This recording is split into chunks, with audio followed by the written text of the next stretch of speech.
viu se dentro do carro não ficou meu lenço? Um lenço preto? Pode ser. Bolinho? Pode ser. Eu vou lá dar uma olhada, dá tempo, né? Tá entrando. Tá entrando.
Boa noite, queridos irmãos e irmãs em Cristo Jesus, o nosso Salvador. Pois é, os irmãos da comunidade São Lucas do Pinheirinho hoje estão em festa. Hoje é aniversário, dia 4 de junho, como já foi divulgado pelo Facebook, pelo WhatsApp, é o dia do aniversário da congregação São Lucas, que promove estes estudos. São hoje 37 anos desde aquela data em que algumas famílias da região do Pinheirinho se congregaram para o fim específico de fundar uma congregação. Eu não vou mencionar os fundadores, porque pode acontecer que a gente acabe esquecendo alguns. Lembro da maioria, mas se alguém quiser mencionar num comentário, durante o estudo, durante a live, fique à vontade, se lembrar, né? Se eu tivesse a ata de fundação, com certeza eu faria essa divulgação. Não que a gente queira engrandecer pessoas, mas é sempre estimulante também, se a gente pode, não bater palmas, mas também apoiar os que se esforçam e que procuram trabalhar e arregaçar as mangas. Temos motivos mais do que suficientes, portanto, hoje de celebrar e louvar ao Deus de toda graça pela existência de um grupo de cristãos que se reúne nesta comunidade, nesta congregação São Lucas, para ouvir a palavra, para administrar os sacramentos e para praticar a fé, em casa, na congregação, na sociedade. Justifico mais uma vez, hoje estou substituindo o pastor Jackson, que está de viagem, em virtude da doença do pai dele, mas eu não consigo ler aqui, eu até tenho aqui do lado o meu celular, onde aparecem os comentaristas, mas eu não tenho como ficar olhando aqui, fazendo a devoção, esse estudo com cara, aliás, uma devoção com cara de estudo, como o pastor Jackson sempre brinca. Eu estou numa extensão do Facebook, lá da comunidade, por isso eu não tenho como, ao mesmo tempo, falar aqui e ver na frente de mim a relação daqueles que estão entrando. Então, se alguém me disser, boa noite, pastor, desculpe, eu não consigo reagir. Depois do fim, depois no vídeo, eu consigo verificar todos os que entraram, que participaram. Ok, queridos? Pois bem, então nós queremos mais uma vez iniciar a nossa reflexão com uma oração. Pai bondoso, Deus gracioso, Deus da igreja, tu que fundaste a tua igreja, tua santa igreja, já lá no Jardim do Éden, quando tu te revelaste a Adão e Eva, e depois na continuação pelo povo de Israel, que foi, por assim dizer, a igreja cristã do Antigo Testamento.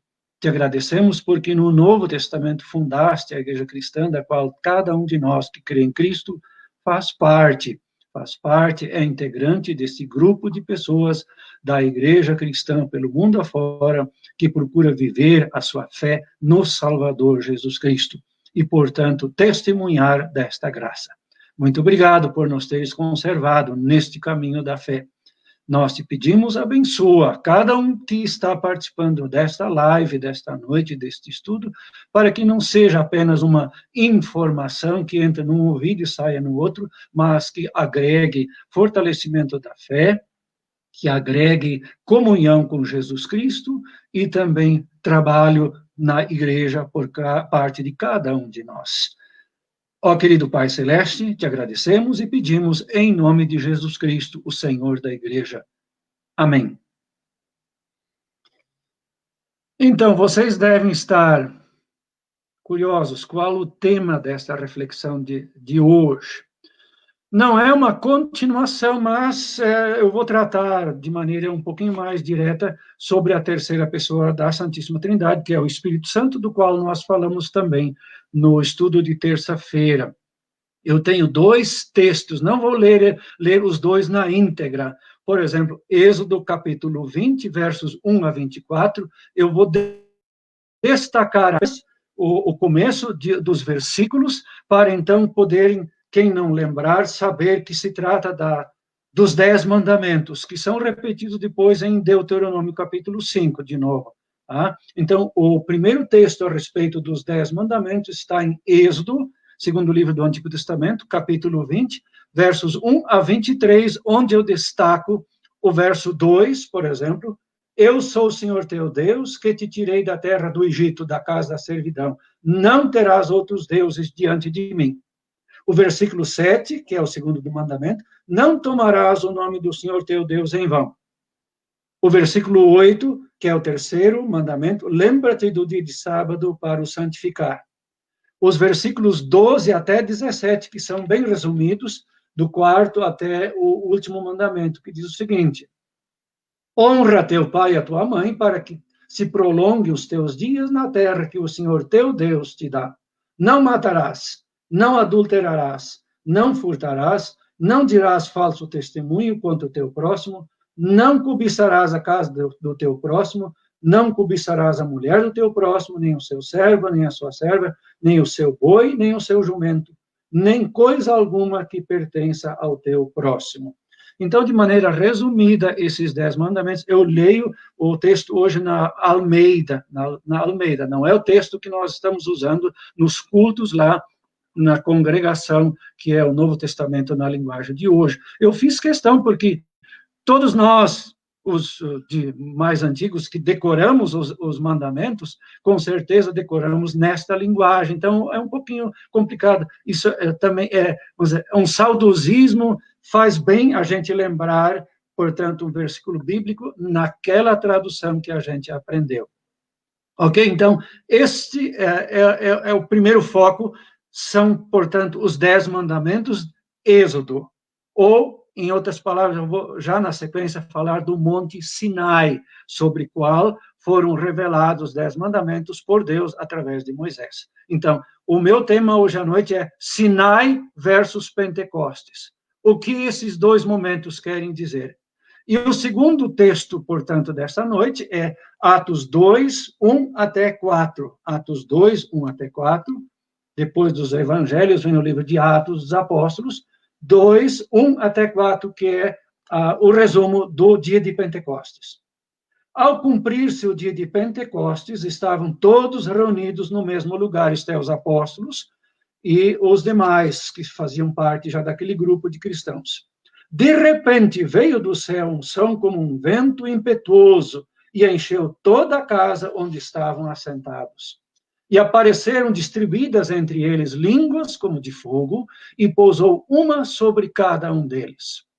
Todos ficaram cheios do Espírito Santo e passaram a falar em outras línguas, segundo o Espírito Santo lhes concedia que falassem. Muito bem, diria o pastor Jackson. Você gosta de festa? Se eu pudesse ver todos vocês aqui que estão juntos, estão conosco nesta live, nesse estudo bíblico, e eu pedisse, dizendo, ó, levante a mão quem não gosta de festa. Eu não encontrei, acho que ninguém com a mão levantada, né? Acredito que não. Claro que tem pessoas que têm certa dificuldade, são tímidas, elas preferem ficar no seu cantinho e não se misturar com o grupo, porque festa é grupo, é felicidade, é alegria, porque ninguém vai para uma festa para chorar, a não ser que encontre um momento de desabafar com alguém. Quem não gosta, portanto, da festa? Vocês sabem quantas festas são celebradas no Brasil durante o ano? Festas religiosas, Natal, Sexta-feira Santa, Páscoa, assim por diante, e as festas civis, 7 de setembro, 15 de novembro, assim por diante. Eu não me dei o trabalho de contar, mas são muitas. É um dos países onde mais tem festas. Tem finais de semana com feriadão de 4 dias, em que tudo para, o país para. Claro, menos as questões básicas da saúde, da segurança e assim por diante. E, lógico, daí, nesses 4 dias de feriado, agora não tanto, porque é complicado viajar na pandemia, porque também a praia é interditada, não dá para ir na praia, foi proibido em fevereiro em diante, já quando foi decretada a pandemia, de a gente viajar para a praia e, assim, festejar. Mas o turismo, com certeza, ele é o que mais fatura nestes feriados.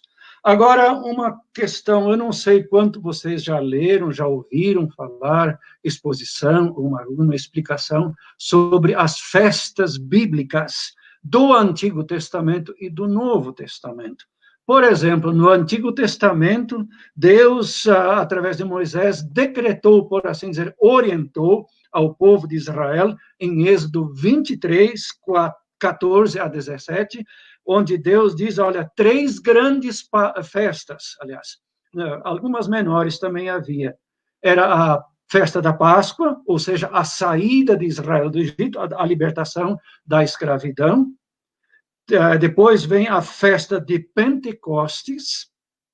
Pentecostes não foi um termo não é um termo bíblico do Antigo Testamento, mas ela é a recepção da lei de Deus. Aí entra, então, os 10 mandamentos.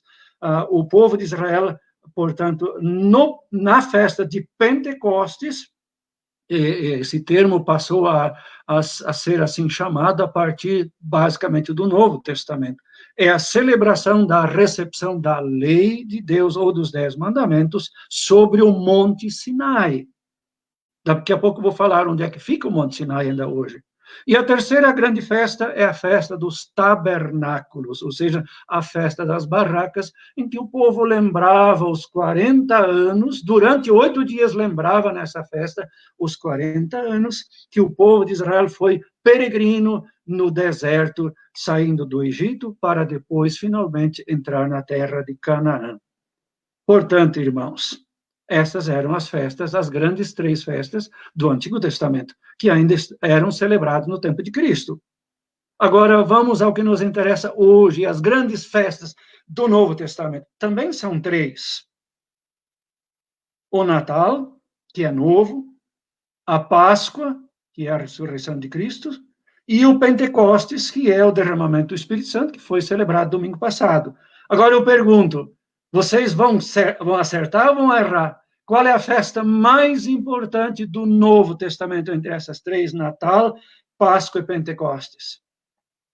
Eu tenho quase certeza que a grande maioria de vocês, talvez não, mas a grande maioria das pessoas pelo mundo que ainda observa as festas, vai dizer, é o Natal.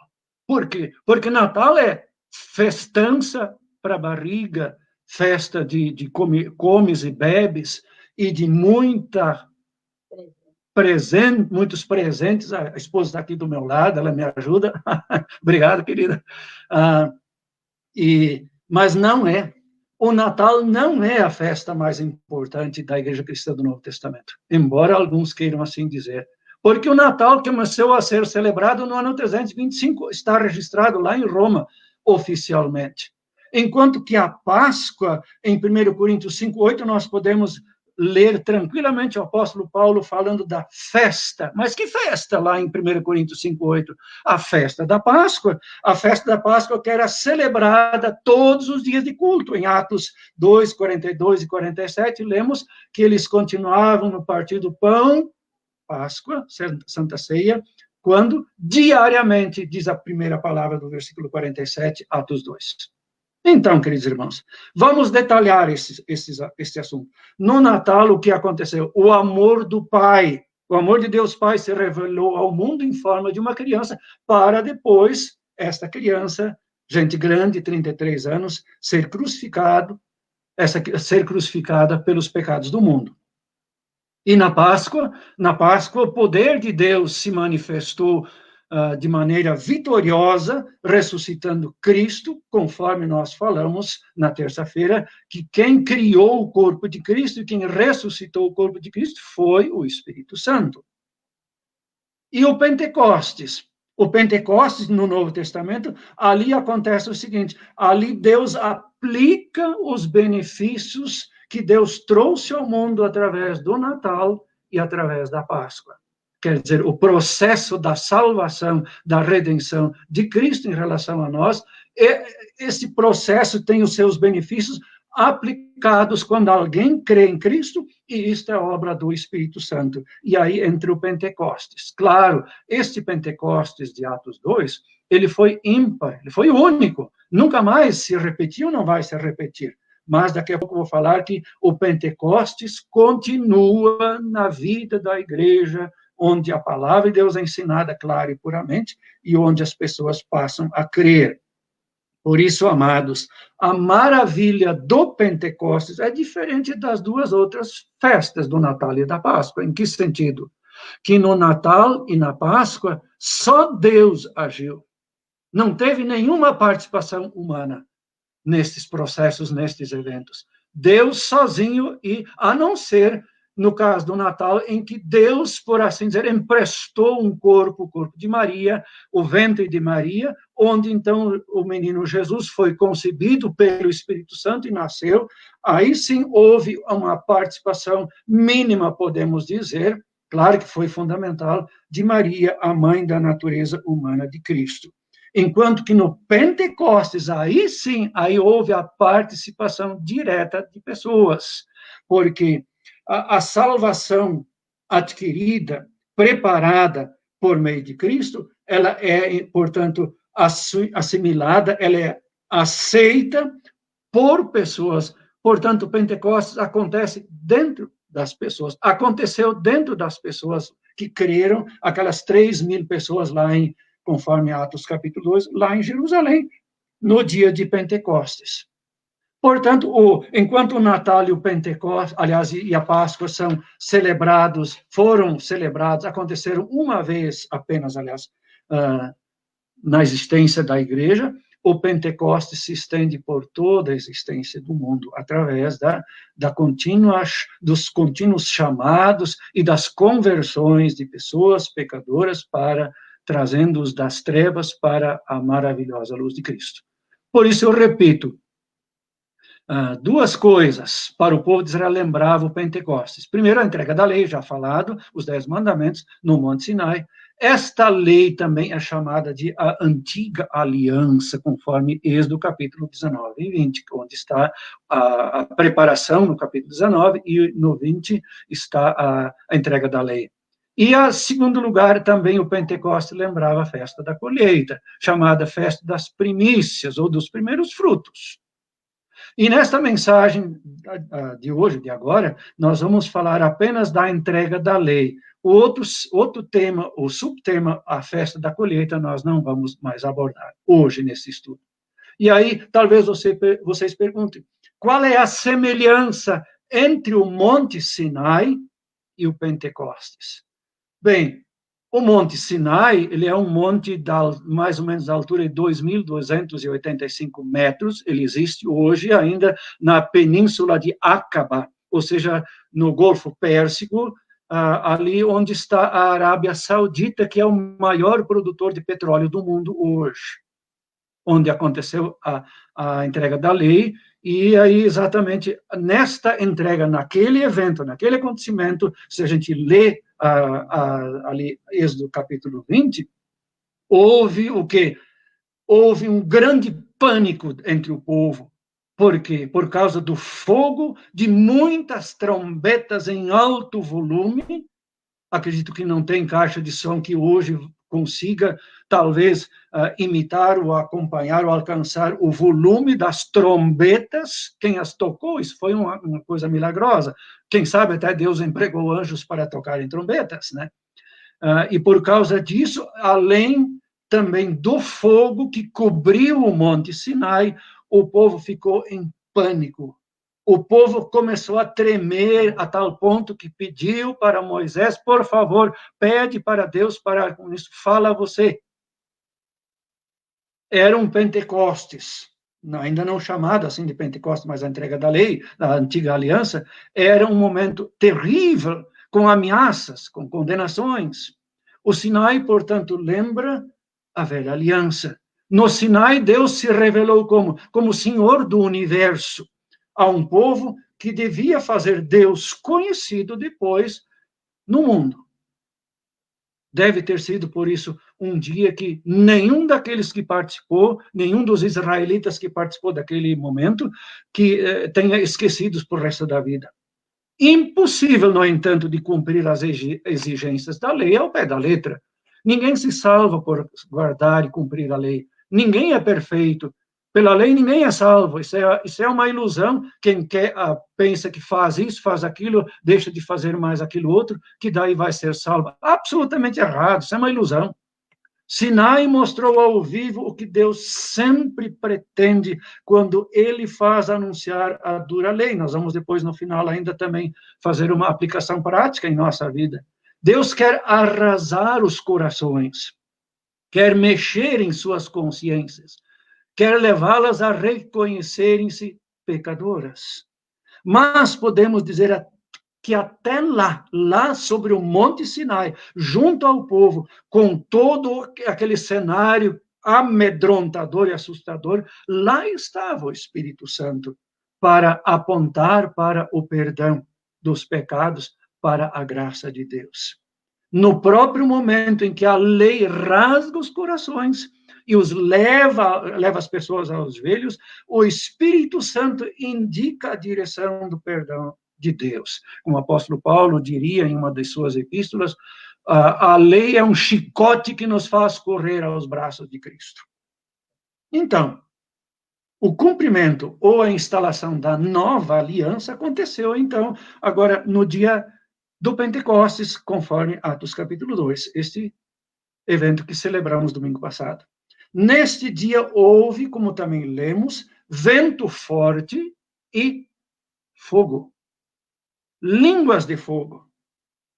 Lá, não para amedrontar, não para mostrar a todos que estavam lá presentes no recinto, onde aconteceu o Pentecostes, que Deus quer condenar, que Deus venha a nós por meio de seu juízo, não. Mas lá, o fogo do Pentecostes, lá em Jerusalém, no cenáculo, foi o fogo da consolação. No Pentecostes, Jesus cumpriu a grande promessa de enviar o Consolador, conforme ele tinha dito lá naquela semana antes da sua prisão e morte e ressurreição, conforme registrado no Evangelho de João, que lá o Espírito Santo, aquele que iria substituir o próprio Jesus, ele veio, ele baixou e ele entrou naquelas pessoas, e de maneira, lógico, especial.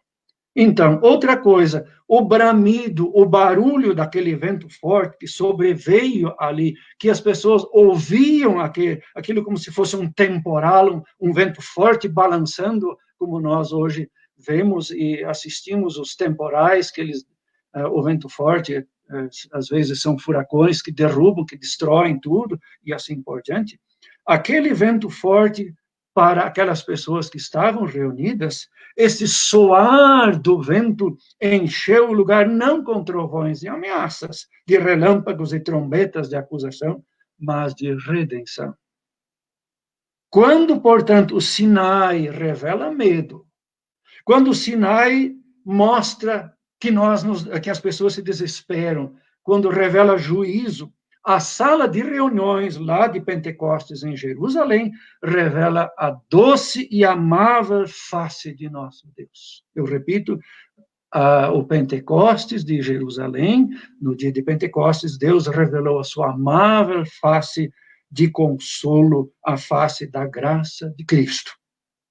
Quando o monte Sinai, com seus mandamentos e ameaças, transmite pavor e condenação, o cenáculo de Jerusalém, ele transmite perdão, vida, salvação, encorajamento e traz ânimo, sim. No Sinai, por causa do barulho infernal dos trovões, o povo procura se esconder, procura fugir, enquanto o soar do vento de Pentecostes, Atos 2, faz o quê? Ele atrai as pessoas para junto da maravilha do acontecimento. Veja, no Monte Sinai, as pessoas querem fugir, aqui elas vêm para junto daquilo que acabam de presenciar, de ouvir, para ver o que era. No Sinai, Deus se revela na nuvem, que cobre o monte com fogo. É um fogo que queima, que acusa, que mata. Quando Moisés, portanto, desceu do monte, após ter recebido as 2 tábuas da lei, o que nós lemos, o seu rosto brilhava a tal ponto que ninguém podia olhar para o rosto. Moisés teve que cobrir o rosto com um pano, como nós hoje temos que cobrir o nosso nariz e a nossa boca com máscara por causa do vírus que anda circulando por aí. Por que isso? Por que o Monte Sinai acusa? Porque a lei sempre acusa. A lei sempre leva ao desespero. A lei sempre leva ao medo e a lei sempre mata. Mata, sim. Não, vamos dizer, fisicamente, lógico. A lei sempre faz ouvir a voz do trovão. Por quê? Porque é a função, é a finalidade própria da lei de anunciar o pecado. Porque se alguém não se estremecer perante a acusação da sua consciência por ter feito coisas erradas, ou nós chamamos de pecado, conforme a Bíblia nos revela, então essa pessoa, para ela, não adianta falar de Jesus 1 milhão de vezes, ela não vai querer de Jesus. Mas, no Pentecostes de Jerusalém, a presença do Espírito Santo de Deus se manifesta em línguas de fogo. Um fogo que redime, não um fogo que queima, um fogo que atrai, por causa do calor do amor de Deus.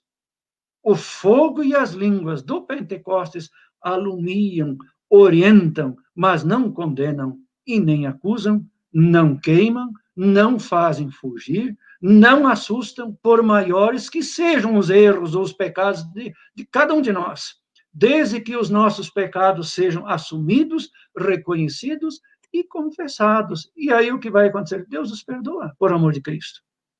E o mais maravilhoso de todos estes acontecimentos foi que Deus esteve com os discípulos, não em forma de juiz, mas de redentor. Eles foram enchidos, os discípulos, os apóstolos e as pessoas presentes, de uma medida extraordinária do Espírito Santo, que os iluminou, lhes iluminou as mentes, transformou em especial os apóstolos, os discípulos, de covardes pescadores que se esconderam no dia da Sexta-feira Santa e que trancaram as portas no dia da Páscoa porque estavam com medo dos judeus. O Espírito Santo os transformou em audaciosas e corajosas testemunhas da salvação de Cristo. Por isso, falando em línguas estrangeiras, línguas que em algum lugar do mundo eram faladas, foram faladas pelos apóstolos naquele dia, Atos 2, pregando o evangelho da salvação a milhares de peregrinos que estavam presentes em Jerusalém. Alguém até disse que mais de 1 milhão de pessoas se reuniam em cada uma dessas 3 grandes festas lá em Jerusalém durante 8 dias, 7, 8 dias. Sabe o que é isso? Isso é um povo que gostava de festa também. Portanto, este é o evento. O evangelho da salvação chegou até nós. E, portanto, para nós corrermos, o Evangelho diz, corramos ao encontro com todos os nossos defeitos, com todas as nossas manchas, aos braços de Cristo. que corramos para a cruz de Cristo nosso Salvador, que confiemos nos méritos de Cristo Jesus. Isto quem opera, isto quem faz acontecer é o Espírito Santo, por meio do doce evangelho que anuncia perdão e graça. E aí, Pentecostes, o que nos deve lembrar, mais uma vez, esta festa tão esquecida. Por que ela é esquecida? Porque ela não mexe com vendas, ela não mexe com faturas, ela não é uma festa de um feriadão, é só domingo. Eu me lembro que, no meu tempo de criança, o segundo dia de Pentecostes era celebrado. Meus pais não iam para a roça para trabalhar. Era feriado, inclusive em muitos municípios, na minha região, no interior do Rio Grande do Sul, de lá onde também procede o pastor Jackson, nós somos da mesma terrinha lá. Lá, no meu tempo de criança, o segundo dia de Pentecoste, o segundo dia de Páscoa, o segundo dia de Natal, dia 26, sempre eram feriados. Mas o Pentecostes hoje, para o mundo, não tem mais muita coisa o que dizer, porque não mexe com finanças, né? Não mexe com presentes, não mexe com essas coisas todas aí, né? Bem, irmãos, então quer dizer que o Pentecostes do Novo Testamento só nos lembra do derramamento do Espírito Santo? Não. Em absoluto não. O Pentecostes do Novo Testamento fala apenas às pessoas que foram assustadas pelos trovões e pelos relâmpagos do Monte Sinai, que anuncia juízo e morte eterna, para lhes dizer que este é o fim da picada? Não. O fim do trajeto da pregação da lei, da dura lei? Não. O uso e a função da lei de Deus não termina no Pentecostes. Não. A lei de Deus, os 10 mandamentos, precisam ser pregados, anunciados, como já falei anteriormente, senão posso falar 1 milhão de vezes para uma pessoa descrente que ela precisa se arrepender, mas se a lei não a tocar, se ela é dura, ela rejeita, como o faraó lá rejeitou as pregações e as maravilhas que Moisés e Arão lá realizavam, mesmo assim, ele morreu descrente, cada vez mais se endurecia, porque a lei não mexeu no seu coração. Por isso, amados, por mais que seus erros clamem aos céus contra nós, contra a nossa consciência, fujamos do Monte Sinai na certeza de que nos braços de Cristo, no Pentecostes, lá rumo ao Monte do Calvário, para onde aponta o Pentecostes de Atos 2, para ali depositarmos um coração carente da graça e do perdão, certíssimos de que Deus não rejeita quem a Ele vai em busca de graça. Os apóstolos fizeram isso. O terror da lei conduziu-os ao arrependimento. E quando o povo perguntou a eles o que devia fazer, depois que Pedro pregou a dura lei, dizendo arrependam-se ou arrependei-vos, o povo que foi convidado a crer em Cristo e ser batizado para o perdão dos pecados, chegou a quase 3.000 pessoas. Assim é o Pentecostes, que também aconteceu naquelas pessoas, portanto. A cirurgia da lei que cortou fundo na consciência dos que se reconheceram pecadores e creram em Cristo, fez com que o remédio do evangelho fosse aplicado em suas almas para a redenção. A vacina contra o pecado foi Cristo que trouxe ao mundo. Esta vacina se chama a aplicação dura da lei, que dói. Uma vacina, se é feita através de uma injeção, se não é pingada na boca, como se faz, por exemplo, a gotinha para as crianças, mas se é feita em forma injetável, então ela pode doer um pouquinho no músculo. Mas a quem doeu a vacina? A Cristo. Os pregos da cruz de Cristo. Os pregos onde que foram, por exemplo, rasgaram as mãos e os pés de Jesus para ele morrer sobre a cruz pelos nossos pecados, porque por eles Jesus se entregou por nós. E lá a vacina foi inventada. Lá a vacina foi trazida ao mundo 100%. Ela é infalível. Ela limpa, ela previne a morte eterna, ela livra da morte eterna. Portanto, amados, hoje, para mim e para você, todos os mandamentos precisam ser pregados continuamente. Eles precisam nos revelar a nossa realidade. O Monte Sinai não ficou lá no passado. O Monte Geográfico, sim, ele está lá a 2.285 metros de altura.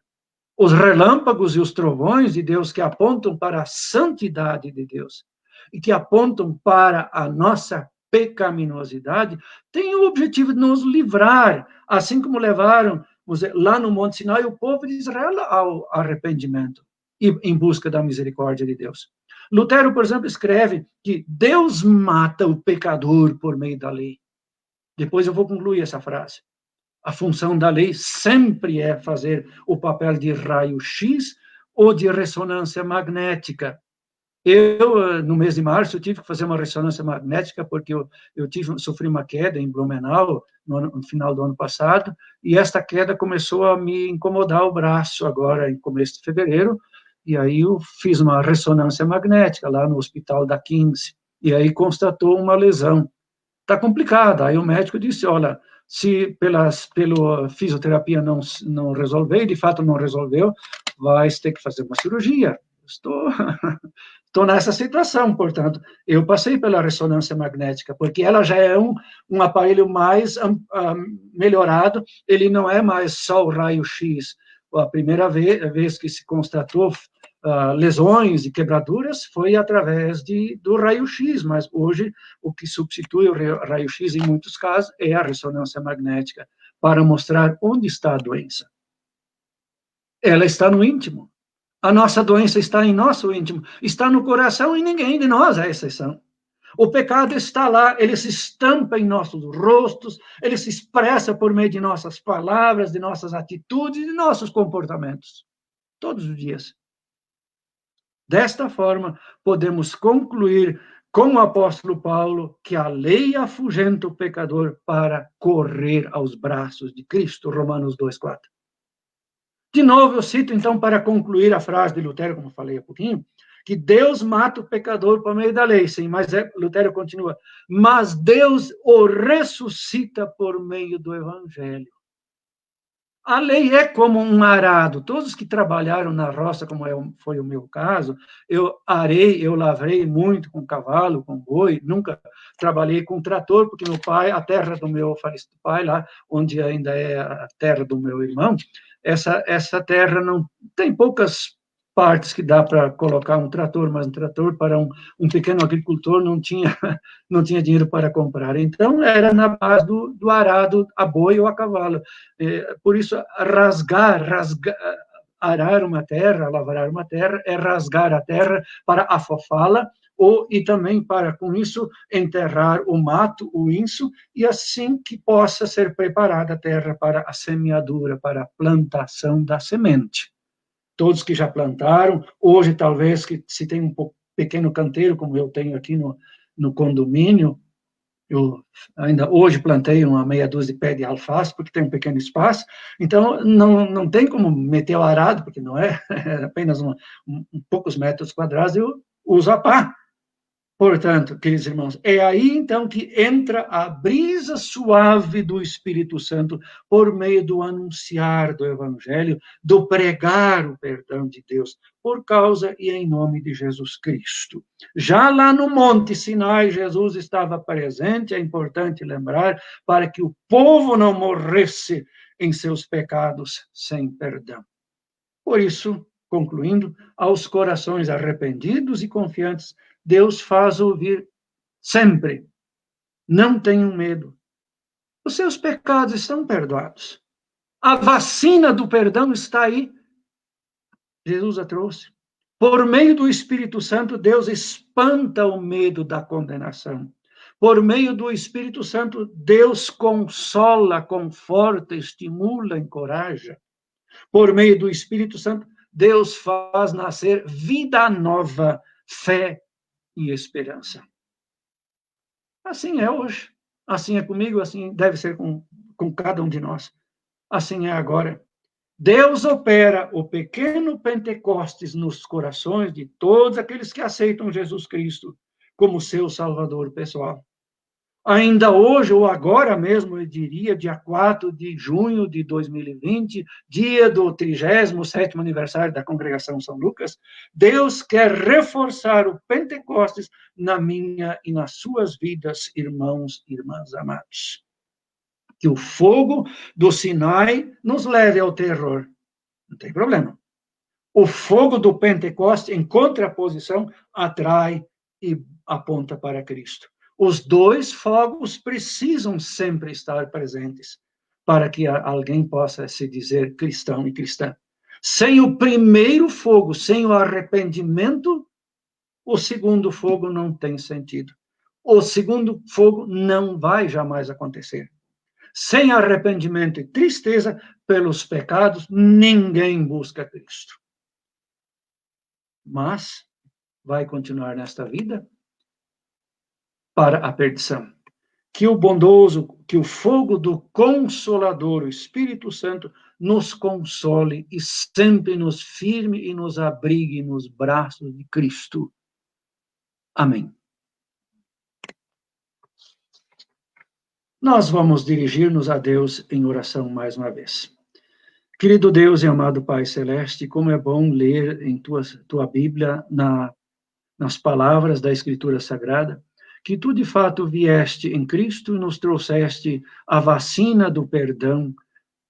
Se hoje o mundo se debate em tentar descobrir uma vacina para combater o coronavírus, que está fazendo tanto estrago por este mundo afora, embora haja também outras tantas doenças e outros tantos vírus, fora o coronavírus, que também estejam fazendo tanto estrago, H1N1, a dengue, a chikungunya e outras coisas mais, o SARS, o MERS e outras complicações por este mundo afora, nós estamos aqui neste mundo em rumo, aliás, à vida eterna. A nossa pátria não é aqui.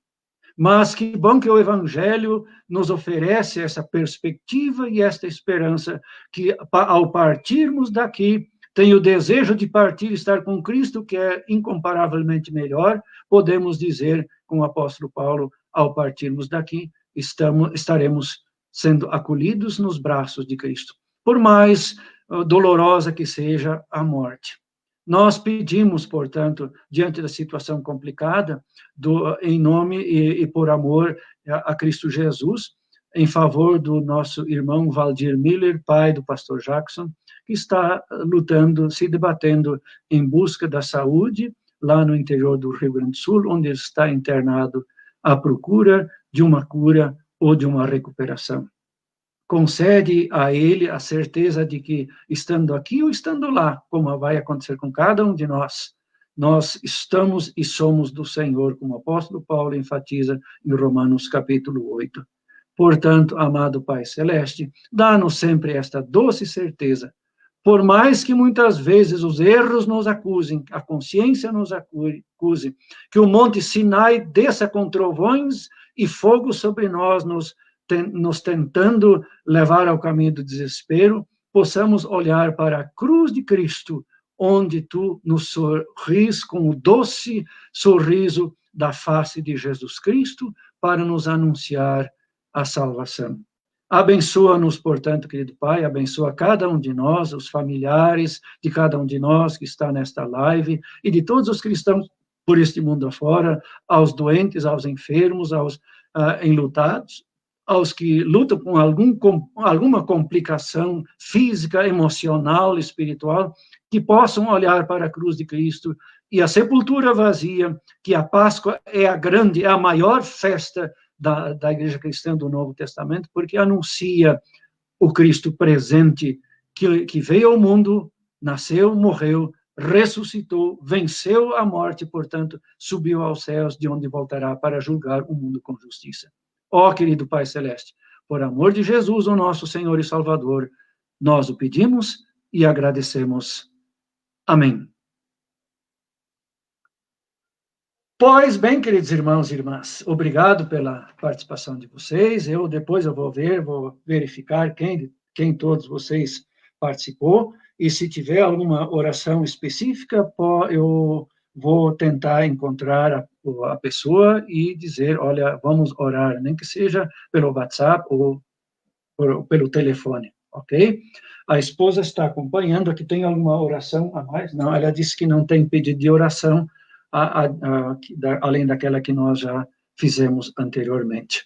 Então, provavelmente, semana que vem, eu também vou continuar a dar esses estudos da terça e quinta à noite, porque tudo depende da situação lá com o pai do pastor Jackson, lá no Rio Grande. Ele já me pediu se eu pudesse já assumir terça e quinta-feira que vem. Eu disse, mas olha, estou aí, como se diz, matando o cachorro a grito, então, quer dizer, é muito bom a gente ainda poder usar os dons que Deus me deu, porque para isso eu estudei, me preparei durante 11 anos, eu acho que não dá para simplesmente agora jogar para as traças, como a gente fala, um dom que Deus ainda está conservando em mim, ok? Pena que estou sentindo os cultos, com certeza, como vocês também, mas como eu faço parte do grupo de risco, eu e a esposa, nós não podemos nem pintar lá na igreja, na rua Orestes Córdega 350, porque se alguém denunciar, a igreja vai ter que ser fechada lá, e o pastor Jackson, a diretoria, vai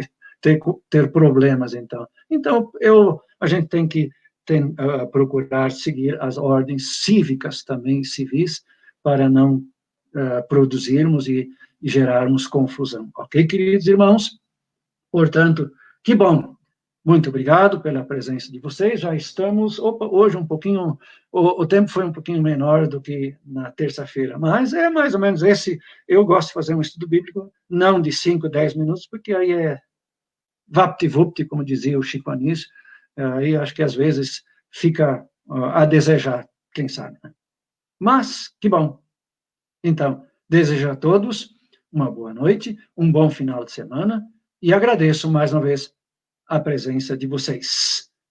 Boa noite. Deus os guarde. Amém.